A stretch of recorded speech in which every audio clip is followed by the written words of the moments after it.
नमस्कार, मी महेश गोपाल पाटील. ॲक्सिस बँकेमध्ये जवळजवळ आम्ही 25 वर्ष काम करतोय. मी 1/12/2006 पासून काम करत आलेलो आहे. न्यायासाठी आणि हक्कासाठी 2013 पासून आम्ही न्यायालयात कायद्याच्या चौकटीत लढत आहोत. हे करत असताना ॲक्सिस बँकेला आमच्या कामगारांच्या विषयी चीड आल्यानंतर ॲक्सिस बँकेचे बरेच काही प्रकरण आम्ही बाहेर काढले आणि ॲक्सिस बँकेचे प्रकरण काढत असताना त्याच्या अगोदर आम्ही पत्रव्यवहार केला. Deputy chief labour commissioner Mumbai central, labour secretary, chief labour commissioner, माननीय प्रधानमंत्री नरेंद्र मोदी साहेब, माननीय कामगार मंत्री संतोष गंगवार साहेब, माननीय फायनान्स मिनिस्टर यांनाही आम्ही पत्रव्यवहार केला. अनेक मंत्रिमंडळांना पत्रव्यवहार केला, पण आमच्या पत्राची कोणी दखल घेतली नाही. पत्रव्यवहार करण्याचं कारण मुख्य, आमचे कामगार काही रिटायर झाले आणि त्या रिटायरमेंटच्या वेळेला त्यांना जो हिसाब दिला गेला त्यामध्ये फक्त त्या कामगाराची सर्व्हिस 20 वर्ष झाली. 20 वर्षी सर्व्हिस झाली, परंतु त्याला संजय मेंटेनन्स प्रायव्हेट लिमिटेड या ठेकेदार मार्फाने फक्त आमच्याकडे केलेल्या 5 वर्षाच्या ग्रॅज्युटीचा सर्व्हिस दिला. आम्ही विचारणा लेखी स्वरूपात केली की आमची ग्रॅज्युटी, आम्ही सर्व्हिस बँकेमध्ये ॲक्सिस बँकेमध्ये 20 वर्ष सर्व्हिस झाली म्हणून आम्हाला ग्रॅज्युटी कमी का? हे करत असताना संजय मेंटेनन्स प्रायव्हेट लिमिटेडने उत्तर दिले की आम्हाला आमच्याकडे जेवढे वर्ष काम केले तेवढ्याच वर्षाची ग्रॅज्युटी. परंतु मला एवढंच सांगायचं आहे, हजारो कामगार या ॲक्सिस बँकेमध्ये प्रथम 1994 पासून कामगार या बँकेत काम करत आहे. पहिला या बँकेचं युनिट ऑफ ट्रस्ट इंडिया होती. नामांकन 2007 झालं ॲक्सिस बँक. पहिला कॉन्ट्रॅक्टर आमचा जॉर्ज मेंटेनन्स प्रायव्हेट लिमिटेड. दुसरा कॉन्ट्रॅक्टर आणला 2011 रॅनस्टॅन मोफई. तिसरा कॉन्ट्रॅक्टर आणला 2012 संजय मेंटेनन्स सर्व्हिस. परंतु हे कामगार ज्या ॲक्सिस बँकेमध्ये स्टार्टिंग पासून 1994 पासून काम करत आलेले आहेत, त्यांच्या ग्रॅज्युटीचा प्रश्न उभा केला. त्यानंतर आम्हाला समजलं की आमची फसवणूक झालेली आहे. म्हणून आम्ही न्यायालयात आणि labour commissioner, deputy chief labour commissioner, labour secretary, chief labour commissioner, labour minister, पंतप्रधान यांना वारंवार पत्र केले. तसेच CBIला पत्रव्यवहार केला. यानंतर पुन्हा एकदा 2016 पासून आमच्या कामगारांचा मासिक वेतन म्हणजे DA स्थगित केला होता. 2016 पासून आम्हाला कोणत्याही पगाराची वाढ दिली नाही. पण आम्ही माननीय आमचे assistant general secretary Vinayak Mangesh Sawant व कायदे सल्लागार विनायक मंगेश सावंत यांनी दिल्लीला जाऊन स्वतः मीही त्यांच्याबरोबर गेलो होतो. 11 सप्टेंबर 2020 लॉकडाऊनच्या काळामध्ये, तेही कोरोनाच्या या महामारीमध्ये सुद्धा आम्ही कामगारांचा स्वतःचा जीवाची पर्वा न करता आम्ही लॉकडाऊन जाऊन लेबर सेक्रेटरी आणि यांच्या कार्यालयात जाऊन दिल्लीला आम्हाला पत्रव्यवहार केला. पत्र सबमिशन करून आलं. तिथे आमची जवळजवळ जोशी साहेब होते, त्यांच्यावर आमची मीटिंग झाली. त्या जवळजवळ 2 तास मीटिंग. त्या मीटिंगमध्ये आम्ही सर्व deputy chief labour commissioner Karamchand व ॲक्सिस बँकेचा व 7S बँकिंग हा अधिकारी, महा कॉन्ट्रॅक्टर एकदम, म्हणजे यांच्याकडे संजय मेंटेनन्स हे इतके कॉन्ट्रॅक्टर आहेत, ग्लोबल इनोसोस, यांच्याकडे कोणताही परवाना नसताना, यांच्याकडे कॉन्ट्रॅक्ट लेबर लायसन्स नसताना यांनी बँकेमध्ये कामगारांची फसवणूक केली. आणि त्याला साथ देणारे ॲक्सिस बँकेचे अद्वित दिवेकर, असिस्टंट व्हाईस प्रेसिडेंट, आणि अनिल रुपरे सिनियर व्हाईस प्रेसिडेंट, या दोघांनी या कामगारांचं बहुत भरमसाठ पैसा खाल्ला आहे. आणि यासाठी आम्ही प्रकरण CBIकडे नेलं. CBIकडे गेल्यावरती CBI, deputy chief labour commissioner, labour secretary, माननीय पंतप्रधान नरेंद्र मोदी साहेब, लेबर मिनिस्टर संतोष गंगवार साहेब यांना पत्र वारंवार करून सुद्धा आमचं कुठलाही यांनी पत्राचा उत्तर दिला नाही. तसेच आम्ही बरेच कामगारांनी त्यांना फोन केला, पण कोणत्याही पत्राचं हे नाही केलं आहे. तात्पर्य सांगायचं म्हणजे तसंच आमच्या कामगारांची न्यायालयात केस चालू आहे परमनन्सीची. 404/2018 आम्ही रेफरन्स आमचा आलेला आहे इंडस्ट्रियल कोर्टात, CJG 2 सायन मुंबई. या ठिकाणी आम्ही परमनन्ससाठी हे केलेलं आहे. पत्रव्यवहार म्हणजे कोर्टात न्यायालयात गेलेले आहेत. श्रम मंत्रालयाकडनं FOC म्हणून लेबर कमिशनरकडनं आम्ही पत्र केल्यानंतर श्रम मंत्रालयाकडे ती इंडस्ट्री कोर्टात आल्याने आमचा रेफरन्स चालू असताना बँकेने आणि कॉन्ट्रॅक्टरनी कोणतीही परवानगी न घेता कामगारांना टर्मिनेशन केलंय या महिन्यात.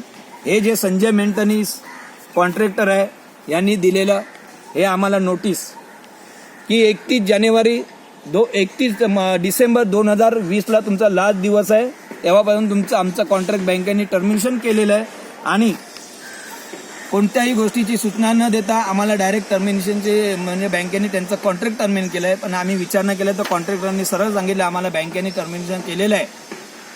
आणि अशा ज्या अधिकाऱ्यांना अधिकार नसताना त्यांनी या नोटिसी काढल्या त्यांना आम्ही विचारणा केल्या, त्यांच्यावरती पोलीस स्टेशनला पण कंप्लेंट केलेली आहे. मग कोणत्याही अधिकाऱ्याने आमची दाद घेतली नाही. मी मीडियाला ॲक्सिस बँकेने आमच्या ग्रॅज्युटीबाबत आणि आमच्या एरेजबाबत आणि ठेकेदार 7S बँकिंग ग्लोबल आणि संजय मेंटेनन्स प्रायव्हेट लिमिटेड या सर्व कॉन्ट्रॅक्टर व ॲक्सिस बँकेची चौकशी CBI झाली पाहिजे. सरकारनी ॲक्सिस बँकेचा पूर्ण चौकशी करून आम्हाला न्याय द्यावा अशी मी सरकारला व मीडियाला व सरकारी अधिकारी आणि सरकारला हात जोडून विनंती करतो की या ॲक्सिस बँकेचा पूर्ण भ्रष्टाचार ओपन करावा आणि ज्या ज्या ठिकाणी आम्ही पत्रव्यवहार केलेला आहे कायद्याने पत्रव्यवहार केलेला आहे प्रत्येक कामगारांनी म्हणजे ज्या कामगारांची ग्रॅज्युटी त्या कामगारांचा एरेस 1/4/2016 स्थगित ठेवलेला आहे त्या एरेच्या बाबतीत आम्ही सर्व पत्रव्यवहार केलेला आहे.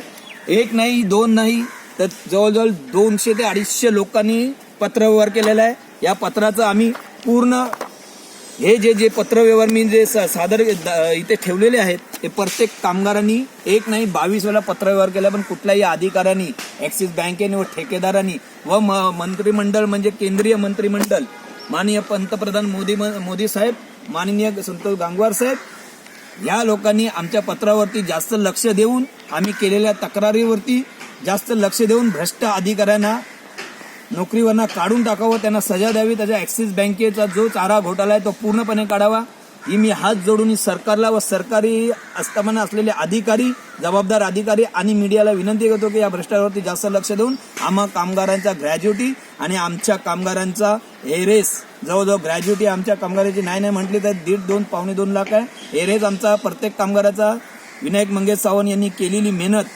लॉकडाऊनच्या काळात जाऊन दिल्लीला दिलेले लेबर सेक्रेटरीला दिलेले पत्र त्यावरती आमचा पगार 1/4/2016 पासून आम्हाला 12,500 भेटवला, डेटा एंट्रीला 5,500, हाऊसकीपिंगला 9,200 अशा प्रकारे आमचा आत्ता पगार जो विनायक मंगेश सावंत आमच्या संघटनेचे असिस्टंट जनरल सेक्रेटरी व कायदे सल्लागार यांनी जे शेड्यूल लावून घेतले त्याच्यामध्ये आम्हाला हाऊसकीपिंग ऑफिस बायला 5,200 आणि डेटा एंट्रीला 6,500 फरक झालेला आहे. आणि एवढा पैसा जर म्हटलं तर 5 वर्षाचा जर डिफरन्स काढला तर जवळजवळ प्रत्येक कामगारचे 3 ते 4 लाख रुपये येतात. हा पैसा गेला कुठे? कॉन्ट्रॅक्टरनी खाल्ला की ॲक्सिस बँकेने खाल्ला की सरकारी बाबूंनी खाल्ला? याची चौकशी व्हावी ही सर्व मी सरकारला आणि लेबर अधिकारी जे उच्च अधिकारी त्यांना विनंती करतो आणि मीडियावाल्यांना विनंती करतो की या प्रश्न पूर्ण याची चौकशी व्हावी, यासाठी आम्हा कामगारांना न्याय द्यावा अशी मी विनंती करतो. जय हिंद, जय महाराष्ट्र, जय कामगार. नमस्कार, मी सतीश पुजारी.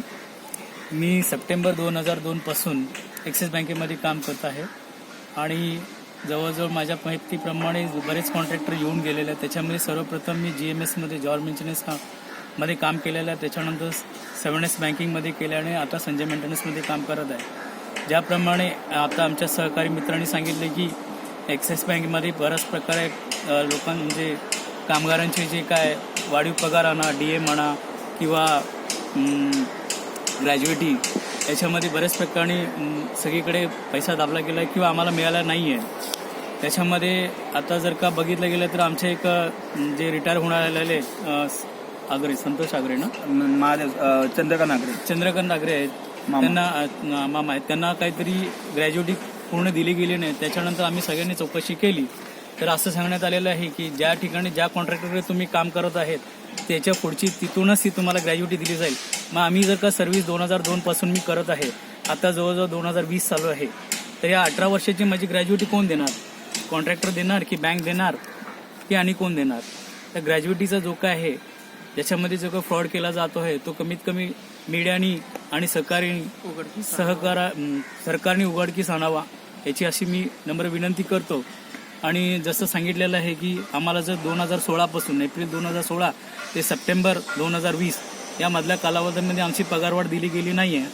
आम्हाला पगार 15,500 दिला जात होता आणि आता आमचे जे असिस्टंट जनरल सहकारी आणि सेक्रेटरी आणि कायदे सल्लागार विनायक मंगेश सावंत सरांनी जे दिल्लीला जाऊन तिथं पत्रव्यवहार केलेला आहे, जी काय मीटिंग झाली आहे त्याच्यानंतर आमचा पगार वाढ झालेली आहे आणि त्यासाठी मी त्यांचे मनापासून आभार मानतो.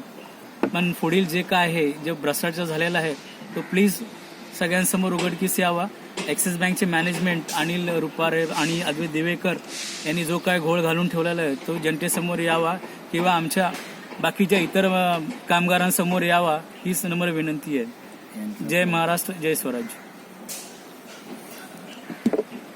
नमस्कार, मी सागर सदाशिव पाटील. या दोन्ही कामगारांनी माझ्या कामगार मित्रांनी सांगितल्याप्रमाणे मी 2011 पासून लागलेलो आहे ॲक्सिस बँकेमध्ये. अजून ॲक्सिस बँकेत काम करत आहे मी. पण हे जे घोटाळे सर्व चालू आहेत यावर लक्ष देणार कोण? हे याच इंडस्ट्रीमध्ये असं नाही, सर्वीकडेच बहुतेक ठिकाणी चालू आहे. आज आमच्यावरती अन्याय होतोय, उद्या तुमच्यावर होईल, उद्या दुसऱ्या कोणावर होईल. हा अन्याय कुठेतरी थांबला पाहिजे. पण हे थांबायसाठी करणार कोण? विश्वास ठेवतात कामगार कोणावर? सरकारी मशिनरी आहे, सरकारी सर्व आहेत, सरकार आहे आपले, लेबर मशिनरी आहे, सर्व त्यांच्यावरती सर्व असतं. हे सर्व करत असताना पोलीस वगैरे असतात, त्यांचंही काम असतं. त्यांच्याजवळ आम्ही सर्वांनी पेपर वगैरे सर्व हे केलेले आहेत, CBI कडे केलेले आहे. पण कामगार काही करू शकतात, पण हे कामगार काही करू नाही शकत, कारण सर्व लेबर मशिनरीकडे पेपर जमा असल्यामुळे.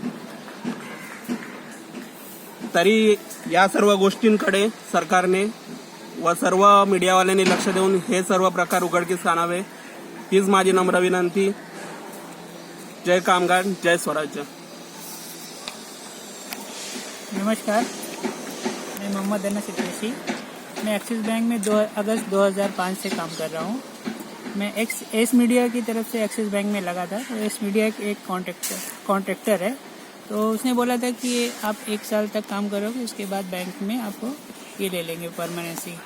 1 साल के बाद काम करने के बाद ना फिर मैं उसी में काम करता रहा और वो बैंक ने क्या किया कि एस मीडिया को हटा दिया, दूसरा कॉन्ट्रैक्टर ले आया. और हम लोग को मालूम ही नहीं कि कौन सा कॉन्ट्रैक्टर आ रहा है, क्योंकि हम लोग को बैंक मैनेजमेंट ही वर्क देती थी और कोई भी छुट्टी का अप्रूवल है या कोई भी अप्रूवल देना है तो बैंक मैनेजमेंट ही हम लोगों को काम देती थी और वो भी पूरा वही सब काम देखती थी. और कॉन्ट्रैक्टर कौन आ रहा है कौन नहीं आ रहा है, किसके हाथ में है, ये हम लोग को नहीं मालूम था. हम लोग सिर्फ जो अपने सीनियर रहते थे उनसे जो भी कोई काम रहता था, अप्रूवल लेना है, कोई छुट्टी लेना है, उन्हीं से बोलते थे. और मेल वगैरह भी उन्हीं की तरफ से जाता था. उसके बाद एस मीडिया के बाद उन्होंने एक्सिस बैंक ने 4-5 कॉन्ट्रैक्टर चेंज किए, लेकिन किसी एक का भी PF उन्होंने भरा हुआ नहीं है. ना PF भरा, न ग्रेजुएटी का किया है. ग्रेजुएटी भी इसका केस CBI में चल रहा है. और एक्सिस बैंक में के मैनेजमेंट को मालूम है ना कि लेबर कमिश्नर उनके हाथ में है, क्योंकि अनिल रुपारे HR ने मीटिंग किया था मेरे साथ. उन्होंने बोला था कि एक्सिस बैंक के पास इतना पैसा है कि वो लेबर कमिश्नर कुछ नहीं कर सकता मेरा. तो हम लोग लेबर कमिश्नर को हमारा परमानेंसी का केस चल रहा है 404 वर्कर का, और कोर्ट ने भी नोटिस भी भेजा है कि सेक्शन 33 लगा है. फिर भी उन्होंने कामगारों को नोटिस दिया है कि आपको जॉब से 1 जनवरी से निकाला जा रहा है. इसका मतलब क्या है कि एक्सिस बैंक सच में इतना पैसा दे सकती है कि कायदे कानून को खरीद सकती है. और हम लोग ने दिल्ली से लेबर सेक्रेटरी, लेबर कमिश्नर सबको करमचंद है जो उनको भी पूरा पेपर व्यवहार किया, पेपर वगैरह भेजा, एप्लीकेशन भेजा है, सब कुछ पेपर वर्क चल रहा है. लेकिन क्या है ना, बैंक को ना किसी को हम लोग की कुछ भी पड़ी नहीं. हम लोग ने 4-5 साल से कोर्ट में केस लड़ रहे हैं, लेकिन अभी तो एक शेड्यूल सर ने, विनायक सर ने लागू करके हम लोग को DA तो दिला दिया. लेकिन उसके बाद जब एरियर्स मिलने की बात आई कि 2016 से हम लोग को जो एरियर्स मिल रहे हैं, तभी उन्होंने नोटिस निकाल दिया कि इन लोग को 1 तारीख से नहीं आना है. ठीक है सर, ये ऐसे कैसे चलेगा सर? हम लोग क्या करेंगे, कैसे जाएंगे? 20-25 साल से काम कर रहे हैं। जब भी हम लोग ज्वाइन हुए थे एक्सिस बैंक में तभी 200 या 100 मतलब ब्रांचेस थी। अभी 4000 के ऊपर ब्रांचेस है और 100 करोड़ से ज़्यादा बेनिफिट दिखाते हैं, प्रॉफिट। तो वो प्रॉफिट जो है हम लोग का शेयरिंग नहीं है क्या? हम लोग इंसान नहीं है क्या? हम लोग काम करते हैं, आधी पगार जो है हमारा कोर्ट कचहरी में चला जाता है। ये कोई बात है क्या? लेकिन मुझे मीडिया से ये कहना है कि ये बात को इतना फैलाइए कि हम लोग जितने भी वर्कर हैं हमारी फैमिली को सेव हो सके और हमें न्याय मिल सके। नमस्कार।